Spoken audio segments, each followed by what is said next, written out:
TV सत्यमेव व्रतम। घरकुलाचे पैसे bank पीक कर्जात जमा करत असल्याचा आरोप दिनकरराव देशमुख संतापले। हिंगोली जिल्ह्यातील सेनगाव इथं घरकुल लाभार्थ्यांचे आलेले पैसे बँक ऑफ इंडिया पीक कर्जात जमा करत असल्याचा आरोप करण्यात येत आहे। या प्रकरणी शिवसेना उद्धव बाळासाहेब ठाकरे पक्षाचे जिल्हा संघटक दिनकरराव देशमुख यांनी बँक ऑफ इंडिया सेनगाव शाखेत जाऊन जाब विचारला। बँकेचे मॅनेजर घरकुल लाभार्थ्यांचे घरकुलाचे पैसे आलेले असताना पीक कर्जामध्ये जमा करत आहे, हा सरासर घरकुल लाभार्थ्यांवर केलेला अन्याय असल्याचं दिनकरराव देशमुख यांनी सांगितलंय।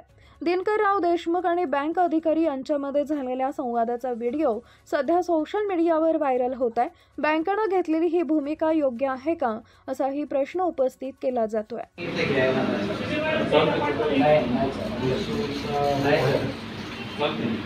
तुम्ही त्यांचं घरकुलाचं अकाउंट ओळखू शकत नाही। ऐकून घ्या। एकच गोष्ट,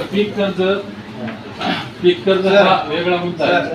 शूटिंग नका चालू। पीक कर्ज हा मुद्दा वेगळा। बोला ना, कोणाला बोला। पीक कर्ज वेगळा मुद्दा आहे आणि घरकुलाचा मुद्दा वेगळा। ऍक्च्युअली ते घरकुल जे आलेलं आहे ना, माझा इश्यू करायचा आहे ना, ते घरकुलाचं रिटर्न जाते, कारण ते मयत झाल्याच्या नंतर आलेलं आहे।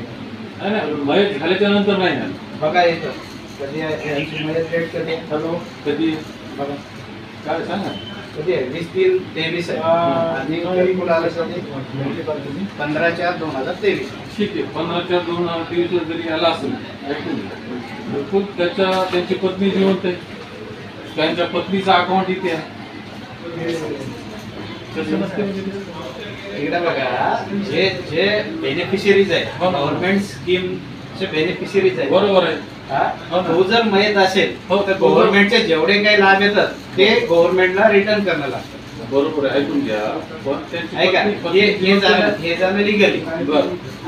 त्यांनी आपल्याकडे लोन घेतलेला आहे, 1,30,000 त्यांना 28,000 रुपये डिस्बर्स केलेला दिलेला आहे। आता जर त्यांना जर यांचं जर अकाउंट आपल्याकडे डिसीज अकाउंट क्लेम राहतो, डिसीज साठी आपण दिल्यानंतर त्याचे सर्व अकाउंट बंद होतात।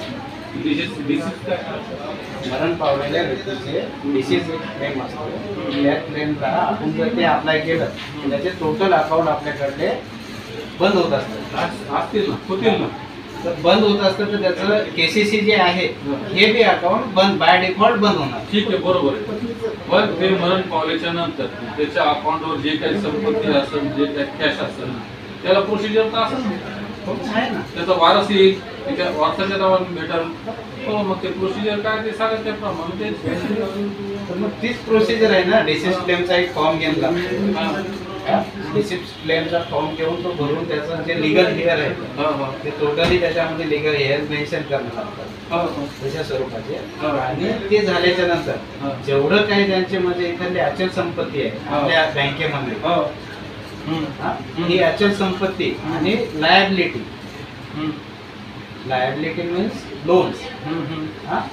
आता अचल संपत्ती जर तेवढी असली असती त्यांची, जर आपण 1,30,000 दिलेला आहे ना, तेवढी जर असली असती म्हणजे त्याच्याहून जास्त असली असती तर 1,30,000 मायनस करून जे काय अचल संपत्तीचा तुम्हाला पीक कर्ज तुम्ही जो फॉर्मेट दिलेला आहे, तुमच्या नियमाप्रमाणे तुम्ही जे लोन पीक कर्ज दिलेले आहे, बरोबर आहे, ते तुम्हाला आधी करा ना, त्याची तुम्ही प्रोसिजर करा ना, काय आहे बरोबर आहे।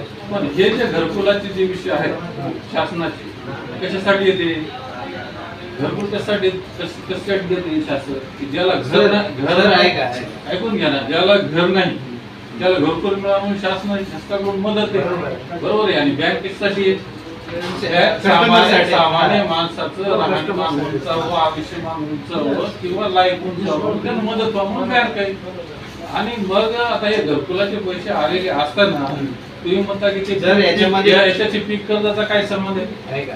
फक्त मुद्दा तुमचा कुठं आहे, ते घरकुलाचं जे पेमेंट आलेलं आहे, बरोबर आहे, ते तुम्हाला लिगली प्रोसिजर करून ते मयत पावल्याच्यानंतर जे काय असेल ते प्रोसिजर सांगा आणि त्याचे पैसे द्या, आम्ही प्रोसिजर कम्प्लीट करतो। नाही ऐका ना, प्रोसिजर कशी आहे, जर त्यांनी असले असते, आता जो व्यक्ती आहे तो मयत झालेला, त्यांनी असले असते तर त्यांना ती म्हणजे त्यांना आम्ही म्हणत नव्हतो की बाबा तुम्ही केसीसी बंद मुद्दा करा. मुद्दा तो नाही ऐकून घ्या.